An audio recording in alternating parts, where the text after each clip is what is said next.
What's up, YouTube? What's going on? Mr. Fletch here, and welcome to a fun game under the name of Wooden Nickel. This is actually a demo for a game that will hopefully be coming out soon. The game's development is actually on pause right now, but if you guys go and support it by playing it in the link below and just spreading love and letting the developers know what you think, I'm sure we can help kind of expedite that process. But yeah, this is a Western frontier adventure game, story adventure. That's all I know, so let's hop right in. Oh, I hear a train! Locomotive Express. Oh my gosh, I love the art style of this game. Oh wow. Oh, look at that. It's a newspaper headline.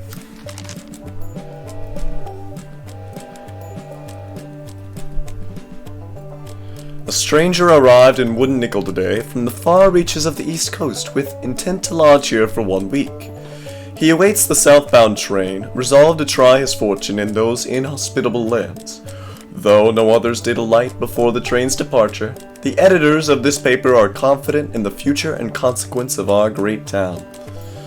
Oh, we can choose where we wanna lodge. Oh.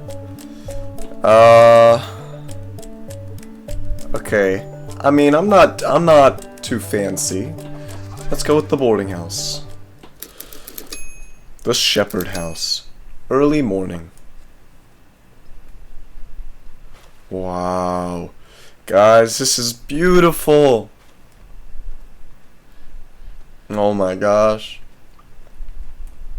Got some chickens. Huh. Grapevine or something like that. Hello.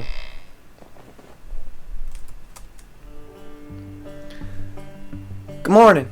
Welcome to the Shepherd House. The woman exudes warmth and comfort, a feeling that is accentuated by the aroma of hot coffee. Coffee. Full moon coffee. Drifting through the open door. You needing a place to stay? Just $5 a week, meals included. That sound okay? Alright, I think we can manage that. She hands over a 1 key. You're in room 3, up the stairs and second door on the left. Hope to see you at dinner. I hope you're a good chef. Room 3. Early morning. Alright, unpacking our bags. Starting life anew in Wooden Nickel. So we have a window. The window offers a view of the backyard and its animal inhabitants. 2 cows graze in a small corral, while chickens run about aimlessly. Oh, this is so cool. What's in the chest? Nothing. A vibrant flower adds to the rustic cheer of the room, while a time-worn volume provides ample reading material. The book is the autobiography of Benjamin Franklin. Oh, interesting.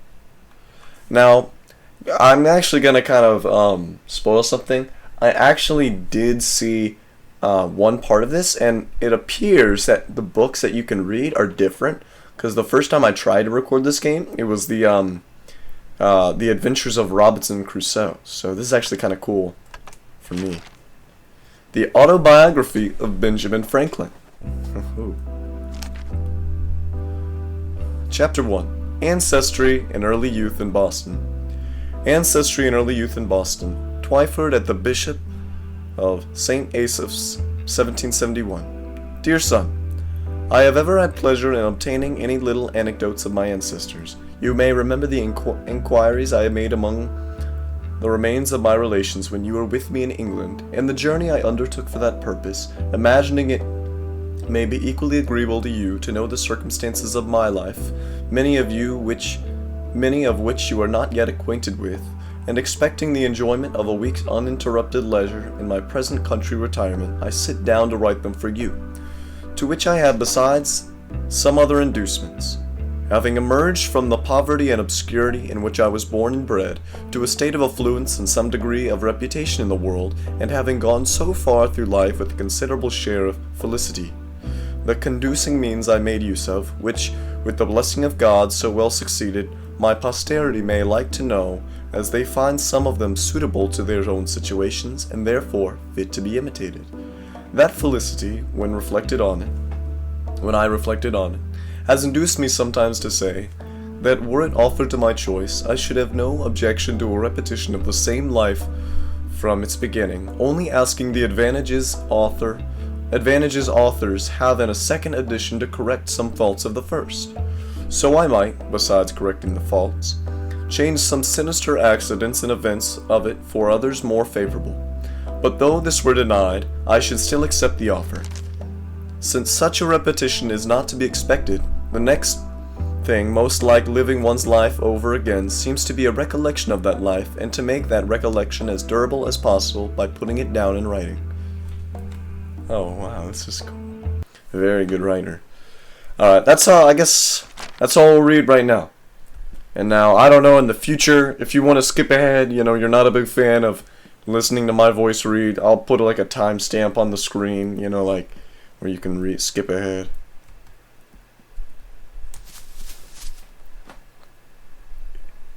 Any bed would be heavenly after the bone-shaking train trip. Though this cow's hair mattress is not the finest, it provides an ample sleeping platform, complete with homemade quilt. As long as it's not a rock, I will not complain. Wow. There's so many things. Alright, let's read these all. Forest plagued by lawless rabble.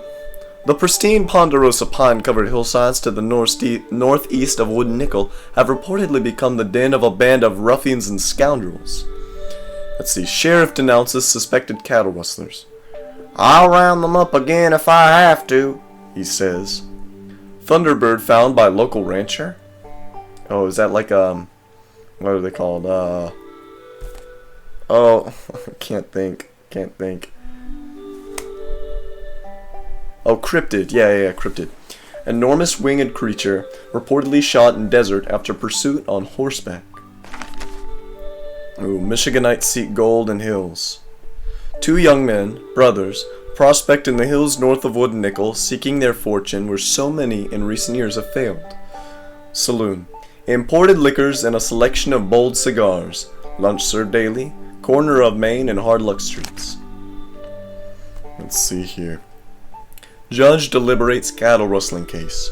The case of the recent cattle rustling is being deliberated by our esteemed judge this afternoon, with the fate of the 2 accused resting on his verdict.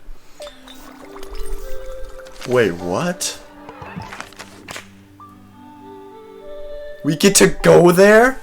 Wait. Maybe I'm getting ahead of myself. I'll read these 2. Alright, West Main Street. Printer's for hire. Calling cards, handbills, and seat. See the Great Desert. It's great. This is awesome. And then a big saguaro cactus. JC Handy's Elixirs and Cures. Amazing freeform ligament renewal. Which is exactly what I need right now. My knee is so busted up. I'll start... No. We'll do the forest. Pine Forest. Early morning. Whoa.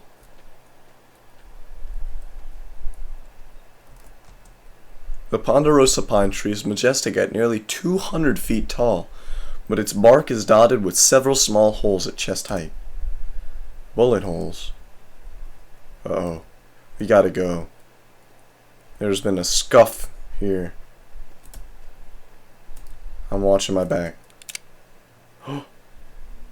Raise 'em! Nice and slow. The gruff voice is startling from the quiet of the woods.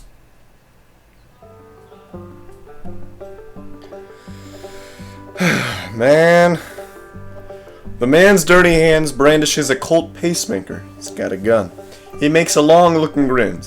You must be lost, seeing as how this territory belongs to me and my men. Oh, I kinda got his voice right. His smile broadens. I'm feeling generous. My boys and I got us. We found an abandoned coach.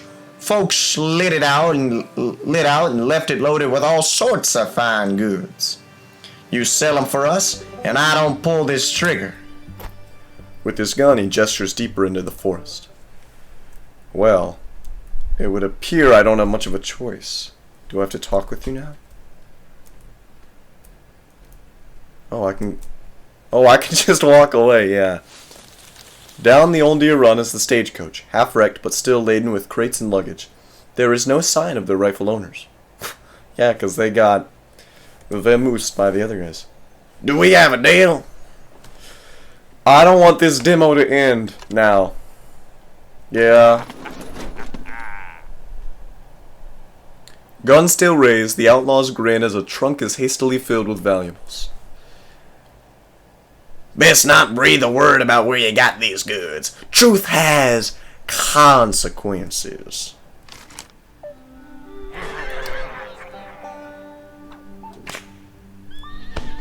Alright, let's go. I want to hear this Thunderbird. Hard Luck Street. Late morning. Whoa, whoa, whoa, whoa. Beneath its lace of dainty leaves, the tree wields inch-long thorns. Whew.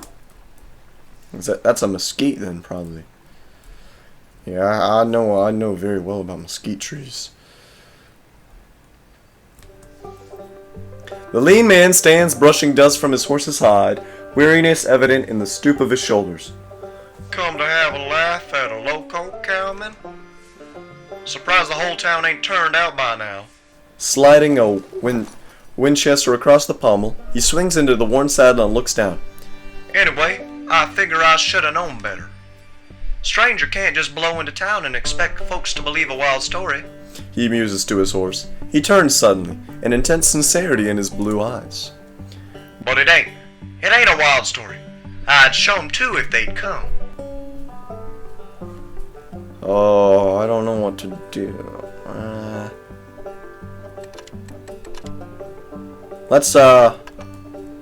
He looks away with a laugh, shaking his head.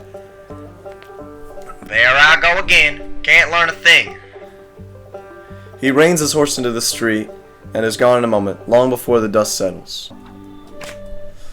Sheriff, Main Street. High noon.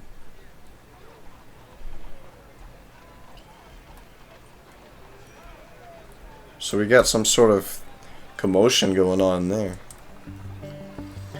The man places a piece of sorghum in his mouth and looks pensively into the distance. The badge he wears on his rumpled clothing identifies him as the town sheriff.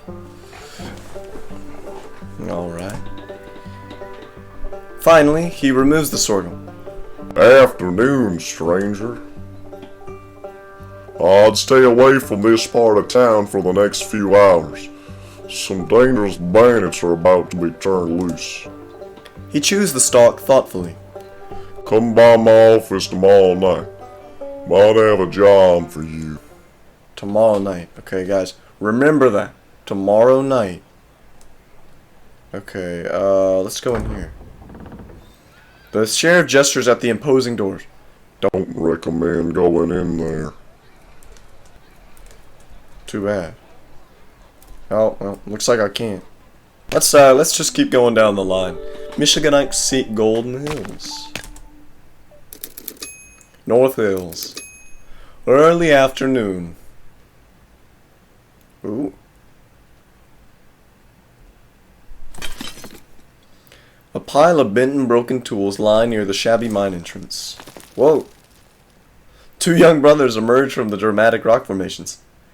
Tomorrow we found dust. Today we found dust, tomorrow we'll find ore. And if not, then the next day surely.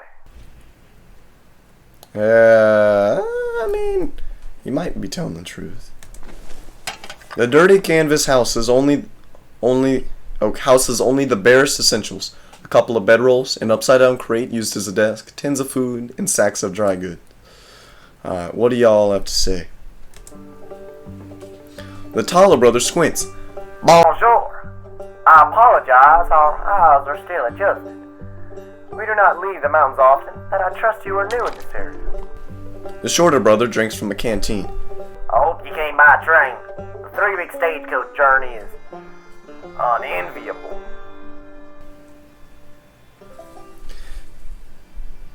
We have been mining here for 6 months. Only small discoveries this far. But there's a fortune in these hills. One needs only to put in the hard work necessary to find it. The tall brother produces a bound packet. Considers. We have written letters to our families, but haven't been to town in some time. Would you mail them for us? We would be very grateful. Yeah, okay. Mercy. Letters are addressed to a town in Michigan. Have a safe journey, and start back soon. Bandits and rough men roam these hills after dark. Oh, I know. Trust me, I know. Room 3. Oh, the day is already over. Oh, so we can only do 4 of the things in one day. No. Oh, man. That's too bad.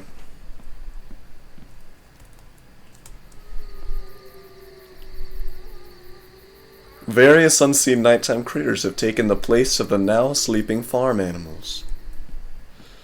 Yeah. Can we read? Alright, like I said, I promise you guys I'll put the time up, just in case you don't want to steer it, but we're gonna do some reading. Hereby too, I shall indulge the inclination so natural in old men to be talking of themselves and their own past actions, and I shall indulge it without being tiresome to others who, though respect to age, might conceive themselves obliged to give me a hearing, since this may be read or not as anyone pleases. And, lastly, I may as well confess it, since my denial of it will be believed by nobody. Perhaps I shall a good deal gratify my own vanity. Indeed, I scarce ever heard or saw the introductory words, without vanity, I may say, etc. But some vain thing immediately followed. Most people dislike vanity in others, whatever share they have of it themselves, but I give it a fair quarter wherever I meet with it, being persuaded that it is often productive of good to the possessor and to others that are within his sphere of action, and therefore in many cases it would not be altogether absurd if a man were to thank God for his vanity among the other comforts of life. And now I speak of thanking God, I desire with all humility to acknowledge that I owe the mentioned happiness of my past life to his kind providence, which led me to the means I used and gave them success. My belief of this induces me to hope, though I must not presume that the same goodness will still be exercised toward me in continuing that happiness, or enabling me to bear a fatal reverse, which I may experience as others have done, the complexion of my future fortune being known to him only, in whose power it is to bless to us even our afflictions. The notes one of my uncles, who had the same kind of curiosity in collecting family anecdotes, once put into my hands, furnished me with several particulars relating to our ancestors. From these notes I learned that the family had lived in the same village, Ecton, in Northamptonshire, for 300 years, and how much longer he knew not, perhaps from the time when the name of Franklin, that before was the name of an order of people, was assumed by then as a surname when others took surnames all over the kingdom, on a freehold of about 30 acres, aided by the smith's business, which had continued in the family till his time, the eldest son being always bred to that business, a custom which he and my father followed as to the eldest sons. When I searched the registers at Ecton, I found an account of their birth, marriages, and burials from the year 1555 only, there being no register kept in that parish at any time preceding. By that register, I perceived that I was the youngest son of the youngest son for 5 generations back. My grandfather Thomas, who was born in 1598, lived at Ecton till he grew too old to follow business longer, when he went to live with his son John, a dyer at Banbury, in Oxfordshire, with whom my father served an apprenticeship. There my grandfather died and lies buried. We saw his gravestone in 1758. His eldest son Thomas lived in the house at Ecton and left it with the land to his only child, a daughter, who, with her husband, one Fisher of Wellingborough, sold it to Mr. Easted, now lord of the manor there. My grandfather had 4 sons that grew up, viz. Thomas, John, Benjamin, and Josiah. I will give you what account I can of them at the distance from my papers, and if these are not lost in my absence, you will among them find many more particulars. Cool. Alright, reading time is over. You don't have to freak out, guys.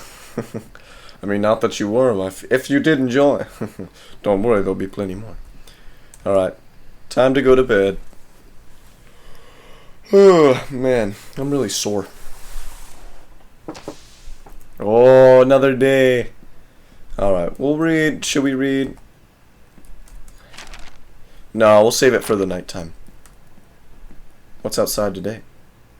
A young woman collects eggs while chickens flutter around her feet.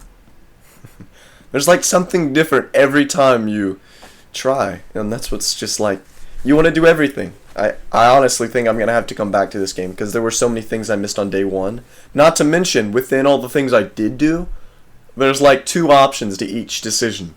So, I don't care what you guys say, I'm at least doing 2 parts to this. This is going to be a really long video, I can already tell. Yeah. Alright. Tuesday, September 3rd, 1895. 1895, wow. Far before I was born.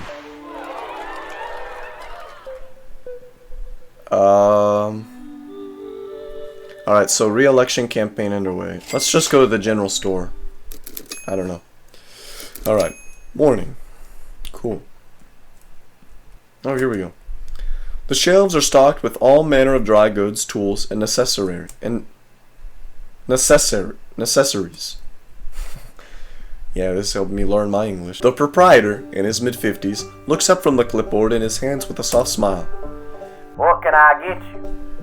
The heavy trunk full of stolen goods is set on the counter. With a bemused expression, the man looks through its contents. Fine calico, bright good silverware, porcelain plates, rare in these parts. A set of school books round out the assortment. He notes the items on his clipboard. Finished, he makes a calculation.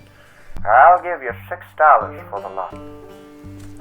Nah, I think I could do better than that. Let's see. $6 seems a fair price, but with a little pressure, perhaps it could be even more fair. Yeah, let's haggle. The quiet man thinks for a moment then.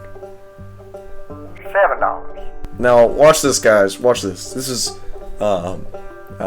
premium business negotiation tactics. You haggle a little bit. Now, I'm giving him okay.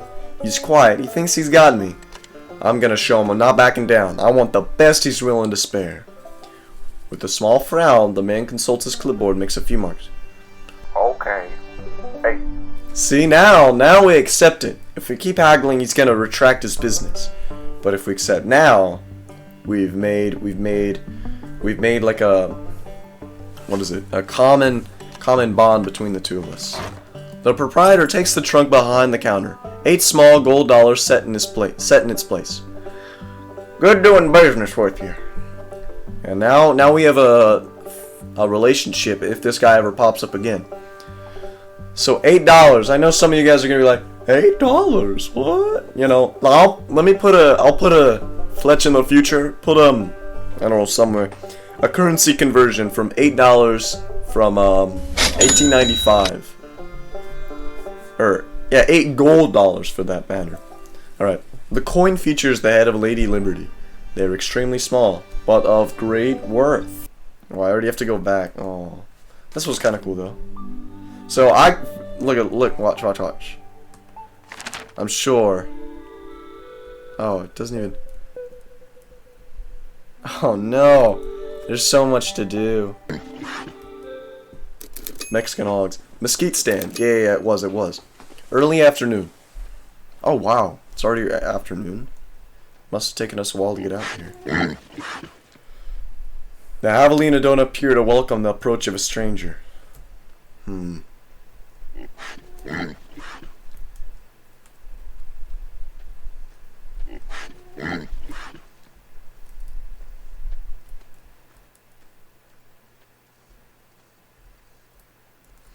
Oh. So I'm starting to wonder if things I do on one day affect the other day. Oh. Interesting. Alright. Well, we saw that. I guess now let's do the exhibition of fearsome critters. Town outskirts. Mid-afternoon. Whoa. Whoa. Can I see?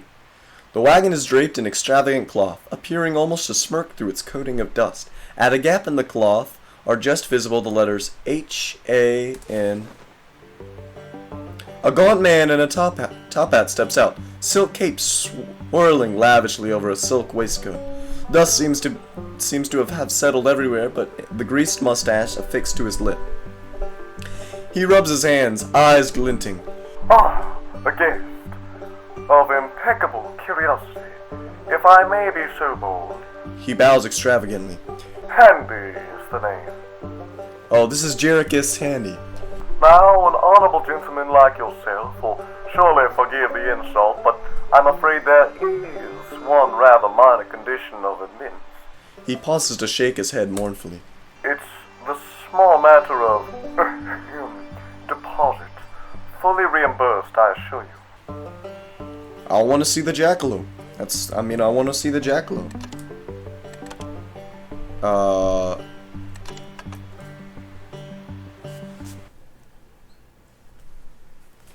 Alright.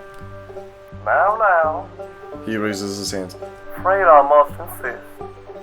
An honest working man like yourself is obliged to be cautious, and I'd surely hate to think you a swindler. Oh no.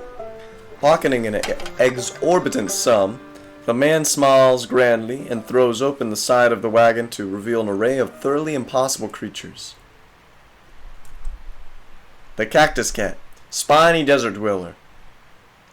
It's not clear if this one is best classified as a plant or feline. Weird. How can I... Mounted at one end is a large snake swallowing its tail.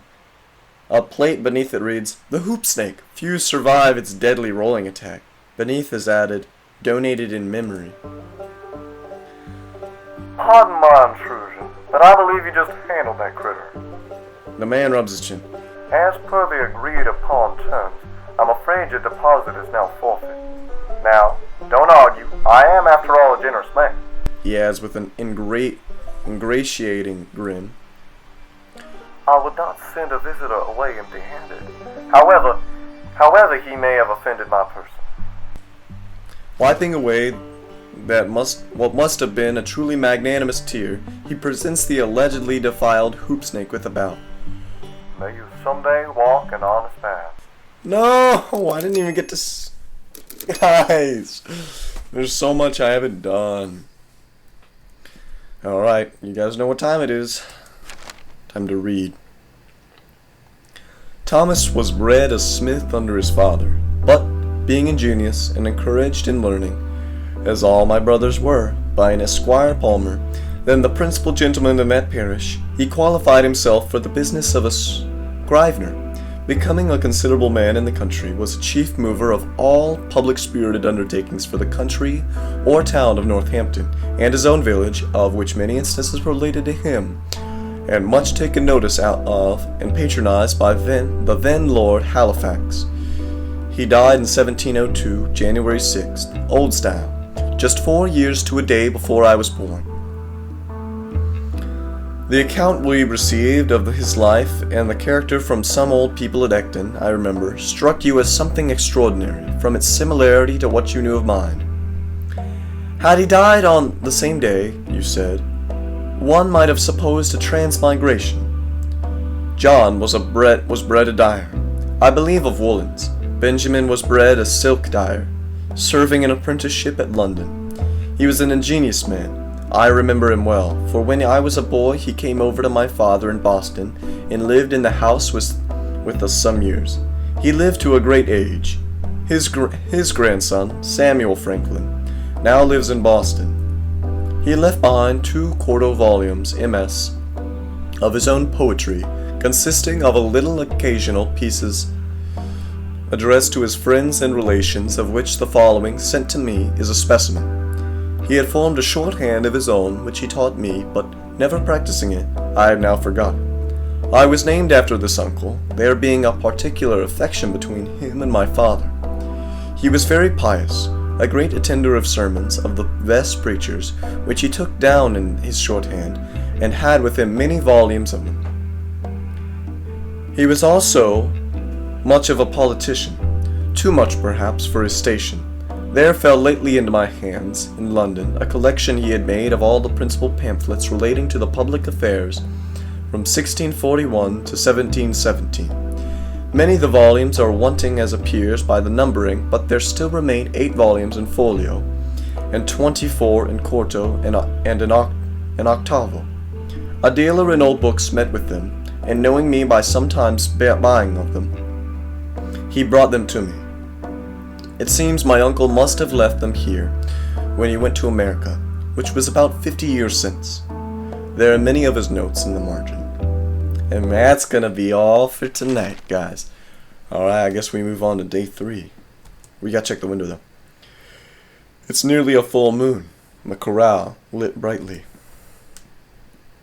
Oh, I wish I could see the full moon. Full moon coffee? No. Oh, I gotta check outside. The young woman's steps feel somehow desperate this morning as she gathers the eggs.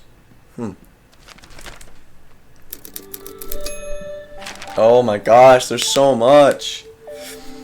Wednesday, September 4th, 1895. Opening of new headquarters celebrated. Vein of promise discovered.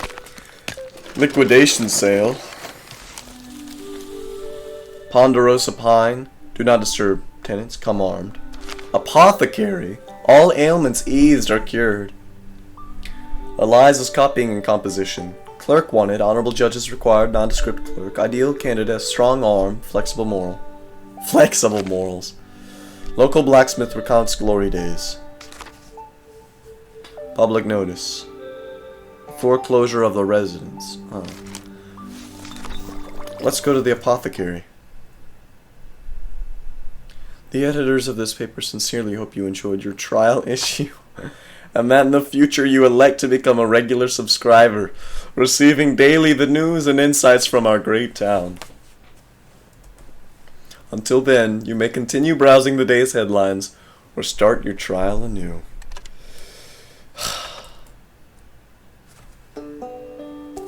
Oh, it's so good though. I didn't want to do that, guys, but I'm gonna come back. And I'm going to do it all again, because I want to see all the different things we can do. Because there's 16 total things, and then I don't know if you guys want to see all the decisions we can make. I don't know how new it is, but as you guys know, if you guys did like this video, make sure to comment down below. Make sure also to lacerate that like button, and you know it. Subscribe today to become a Manneray.